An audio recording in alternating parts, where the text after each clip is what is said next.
pleasure to join you all today. Oh, and the microphone's working and everything, so isn't that nice? Nice, yes. Yes, yeah. Thank you. Very much. So we thought we would have a conversation. It's interesting. Our circles have intersected for a while, but if you wanted to explain this in simple terms, you might say that the organization, Anita Borg, that Telle represents is kind of the beginning of the cycle, and Watermark's roots are in the later cycle as we all become executives and entrepreneurs as we all are and will be. So we wanted to ask each other some questions with that in mind. Yes. All right. Well, if I could, I'd like to start because people talk all the time about the pipeline. And I'd just be curious from your perspective how the pipeline is going today towards filling women, particularly in tech. Mm-hmm. Well, it's an honor and privilege to be here. And before I answer her question, you know, this is a joint keynote. I think a lot of I think there wasn't enough space to put both of our names on a lot of the literature, but I want to be clear that the real power of what we're doing is because we're doing it together. Truly. So it's an honor to be with you on the stage. Thank you. So I hear all too often that it's all about the pipeline. And I'm not going to spend any time talking about K through 12, although there's some incredible work going on in the K through 12 arena, and it's making a huge difference. But where we are today, undergraduate computer science, it's about 20% are females. Broadly speaking, that's from the iPad data 2015, nonprofit universities. And it has gone up slightly. It used to be 18% for quite some time, and it is going up slightly, but it doesn't really tell the story, because what's happening is that there's a huge difference between different universities that are making an investment in this area. Oh, interesting. The best known is Harvey Med, that's actually almost 50% women, but they're not the only ones. Another example is Stanford, which computer science is the #1 major for women as of today. Wow. So we are seeing a change, and I'm pretty excited. I thought I'd tell you just a little bit about my own story. Please do, yeah, which is so interesting. Well, when I got to the University of Utah, I started in theater, and I wasn't sure what I wanted to do. I was really good at math. And yet I had no exposure to engineering or computer science, and tried a few things, almost dropped out, and took a test that showed that I had a real affinity for computing, or what was called programming in those days. And I took a class and I fell in love. I mean, it was really my passion that showed up in those days. Here's the thing, is that hasn't changed that much. All too often, many people get to college and really don't consider computing or engineering. It's so true. I went to University of Illinois, which has a big computer science and engineering track, and I love math, and it never occurred to me. I actually envy all of you because you figured it out. Yes, I mean, so in fact, the universities that are making a difference, it's because they have multiple entry points in that first year. So I think that makes a huge difference. Yes, that's a good point. Yeah, the multiple entries is what's really drawing that kind of number where they're succeeding. Right. And actually pointing out the possibilities to women and young women in a way that some others aren't. That's very right. Interesting. Okay. That's right. Well, I have another question for you. So, great. So women get in, they discover their interests, they do major in computer science and engineering, and then they enter the workforce. And we hear about the number of women who don't stay in these fields. So what's that about? Yes, what is that about, really? Women leave at twice the rate of men. But once again, just like with universities, this varies a lot with different organizations. So for all of you who are considering working at a company, understand what they do. And I'll give you just one example. Intel, which has an engineering company, it's where I come from the semiconductor world, and they have undergone a radical shift. And one of the most important things is their leader talks a lot about diversity and inclusion. Yes. He's very focused on it. Very much so. What you measure, you will change, and he holds his direct reports accountable for how to change within Intel. They release a diversity report. They're measuring how they're doing it. Yeah, and making it quite public. Yes. And which also matters. It does matter. Yeah. And the other point I'd make about Intel is that they measure how well programs are doing. That if you go around to 20 companies, everybody has a diversity program. But what you don't understand is that some work and some don't. And you want to see how well they're working. Right. I'll just give one example. So they didn't have very many women fellows, and so they went down the pipeline and they looked at the principal engineers, and they looked at what was preventing them from continuing up, and they realized it was about presenting their ideas. And so they introduced something about command presence, and they also looked at who was reviewing the applications, and last year they had 4 new women fellows, which makes a huge difference. Yes. That's great, and so good that they went back to the roots to better understand. Yeah, very interesting. Yes, well, I talked about the pipeline and where they started, but I'm really excited to hear about your experience with the C-level, because what I see is the importance of role models in the C-level. So tell us a little bit about, from your experience with Watermark, what's it like? Sure, I'm glad to do that. It's interesting. I talked to, at Watermark, we do have a number of CEOs, board executives, and so actually even when I talked with Kay and Tina and they said, come and share the stage with Telle, I spoke with some of them just to get some specifics beyond what I hear from them normally. The first thing that may not surprise you, may make you sigh, is that some of the issues that they deal with as chief executives particularly are the same things that women deal with at all stages of their careers. But what was interesting is that they chose not to focus on that when we chatted. What they did instead was they talked about, well, let me instead talk with you about some advice that you might share with people, and also just lessons that I apply myself for my own, just my own work. So I'll give you a few examples.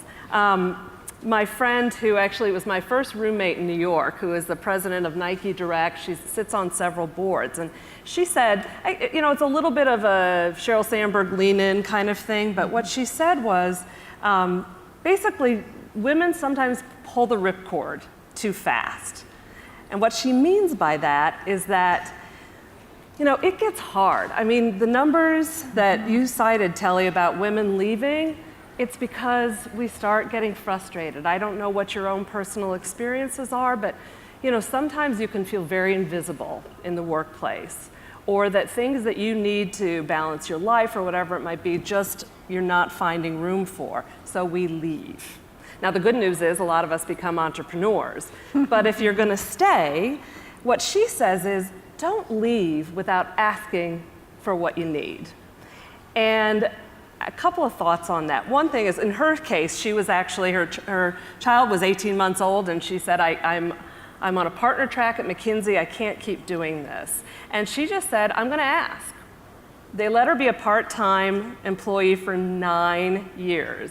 And during those 9 years, she became not only a partner, but a senior partner. Oh, wow. And she asked. Isn't that amazing? I know. So that says to me 2 things. One is, we gotta ask.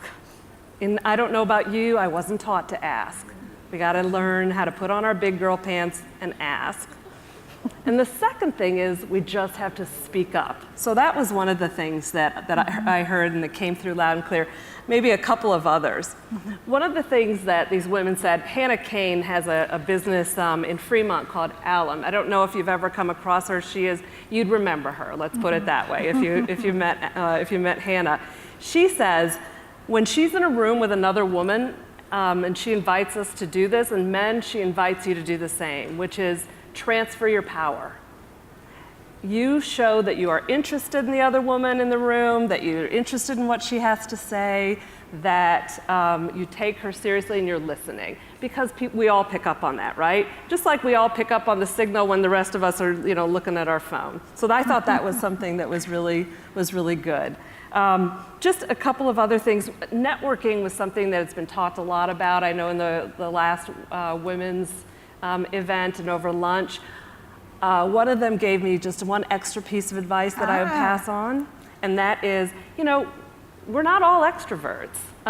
You might find this hard to believe. I'm not a total extrovert, but what she told me, and I got this advice earlier in my own career, was just think about the other person. What can I do for you? Let me ask about you. And then all of a sudden, all the onus is off of you and how you're showing up and what people are thinking of you. So I thought that was a good piece of advice too. Yes, networking is, it's very important, but I'm also an introvert, and the idea of going into a room and just networking that networking word is a little intimidating. Oh my God, I want to go in the corner. But I have learned that I take on a couple of key introductions. And so I find a few people and I make sure that I introduce myself. And so I limit the amount of networking that I'm requiring myself to do. And that helps a lot because sometimes it happens, sometimes I meet other people, but it doesn't seem so overwhelming when I go in there. When you feel like you have to meet everyone in the room, That's right. Yeah, completely agree. Well, now we've talked a lot about the C-level, but it's important to also look at boardrooms. So what's your experience about what happens in boardrooms? Yes. So, a number of women who are in board positions, some of them are there as the first woman. And we always talk about, women really get real impact when there are three. So when there's one, you're just the icon, and you say, what happens is that everyone thinks that you stand for all womankind, right? Just whatever she needs is what all women need. And then two of you, and it's a conspiracy, and then three, it's like, okay, it doesn't really matter anymore. So, but nonetheless, what I found in just talking with some of my fellow board members at Watermark is that they've said a couple of things. One is that inevitably they show up so incredibly well prepared and so incredibly knowledgeable in their field that it's not long before they're having an impact, because boy, have they really prepped. They're careful about how much they say at the beginning. We women sometimes are better listeners, and that comes across, and then they figure out when's the time to start talking, right? And that's a theory, that's a theme that comes back to all of us, which is listen and then don't be afraid to talk. As a matter of fact, one of the women said, one of my friends said, I will never let an hour go by without speaking up. And that's probably a good piece of advice for all of us. So they talked in terms of how they actually make sure they show up. Just one final thing, one of them was saying that that especially on the first board she joined, there were people who chronically interrupted or would cut her off. And she just got very good at, she had to make a decision. Am I going to interrupt back? Which didn't feel right to her. That didn't seem to be who she was. So she just would stop, and then she would say, may I finish? And pretty soon, the guy got a little uncomfortable. She never followed it with something like, I just want to say, right? Because we women do that. Oh, I just want to say. She never said that. She just continued. And then she went behind the scenes to the lead board member and said, hey, there's a lot of interrupting going on. I think we're going to get our best thinking if people have a chance to talk. And that's, I think, the third last thing, which is women, we're going to have more power when we go behind the scenes and get people to advocate on our ideas. And sometimes you can't just wait till you're in the room. You got to do it behind the scenes. So that's what I've learned. Great. Well, I have actually a couple of questions for you, because just in thinking about some of the things that you and I were chatting about, we've talked a little bit about the beginning of the cycle for women, and we've talked about if you're an executive level, but in general, then there's the whole entrepreneur side of things, which is what you all are here about, and where technology and innovation are happening. So I just love to know what you're seeing and observing.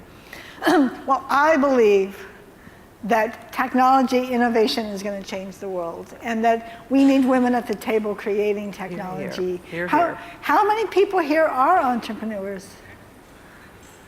Yeah. Cool. Nice. Well, I would just encourage you to stick with it. I am very inspired by some of the women who are changing the face of technology, and I love to pay attention to them. So one of my favorites is Mary Lou Jepsen, who is best known for being the CTO of one laptop per child.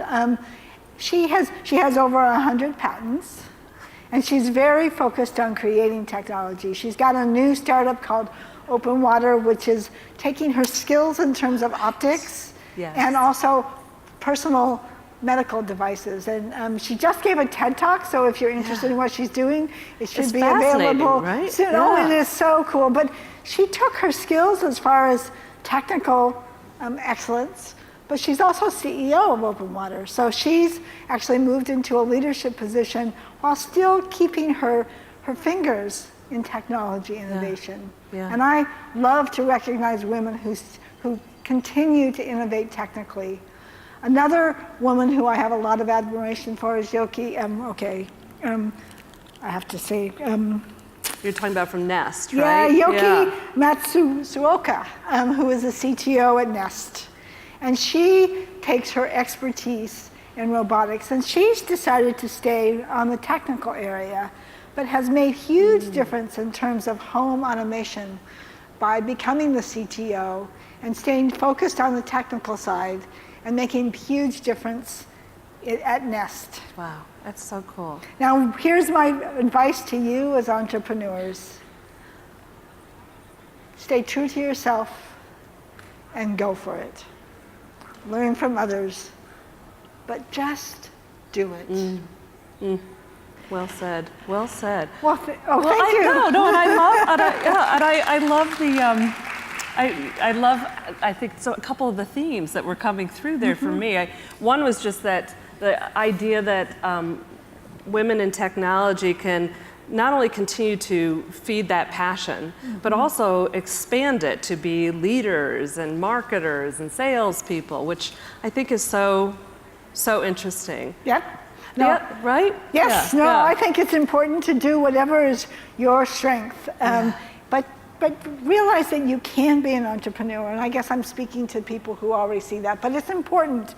What you're doing is important to the world. And I'd love to hear more about some of the work that you're doing in terms of social innovation and working with organizations that want to have purpose. So tell us about it. Well, it's funny you say it's because the second, I don't know if it was coming through to you, but the second thing that came up now, and just as we've been talking, is that what women are creating, it seems to be very purpose-driven. It's making a difference in the world.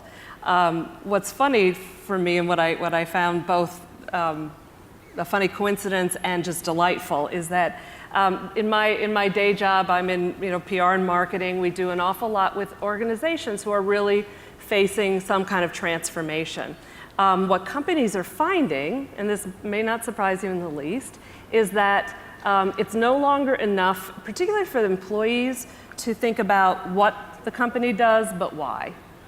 And why should I get up and go to work every day here? And if I'm a customer, why should I care? Engagement by employees is down. It's down. Now, I don't know, maybe it's been attributed to some cynicism, which is stemming out of, I guess, leadership in Washington has been cited, but whatever it might be. The good news is that people are really, really driven to work with companies who are very purpose-built. And by the way, if you think purpose doesn't matter, Price Waterhouse just completed a study of I think it was the Global 1000 CEOs. And of those who decided to focus on purpose beyond making a profit, became more profitable. So it turns out that there's something about feeding our soul that actually feeds the bottom line. Well, it matters to me. I mean, organizations that have purpose matters to me. So when a company comes to you, tell us a little bit about what it is they're looking for. Sure. A lot of times, as I say, they are going through change, or they're finding a problem. As I said, engagement among employees is down, acquisitions are up, and so what is it that's going to bind us all together? Competition is so fierce that, again, companies are looking for something that is going to draw everybody in, and companies who have a purpose find that people are, from employees through shareholders, are just more engaged. So that's really, those are often the criteria. Intuit does a wonderful job in this. Lowe's, Lowe's is a very simple or simplistic example, but we all have to go to the hardware store once in a while. I love what they did, which was, they positioned themselves as, what is our mission in life? It is to be the premier home improvement store in the world. Well, all right. But then they realized they'd had a lot of acquisitions, and they realized that they were losing customers, the customers they had weren't satisfied, and their employees weren't satisfied. So they took a look at purpose, and now what does everybody focus on? They focus on helping people to love where they live. Well, we've covered a lot of material here. You can see that it really matters, both at the beginning, mid-career, C-level, and I hope that you take some of these ideas and take them to the rest of the day. As we close, yes. I guess, Anne, do you have any words of wisdom for these attendees? I would say for me, find your voice and use it, and speak up for what you want and what you need. And how about you? I believe passionately that as you think about what you want, that you go for it. That taking risks is something that's all about, and it's really scary, but ultimately, you are in control of what's next. And tell us about it. Thank you. Thank you. Thank you all.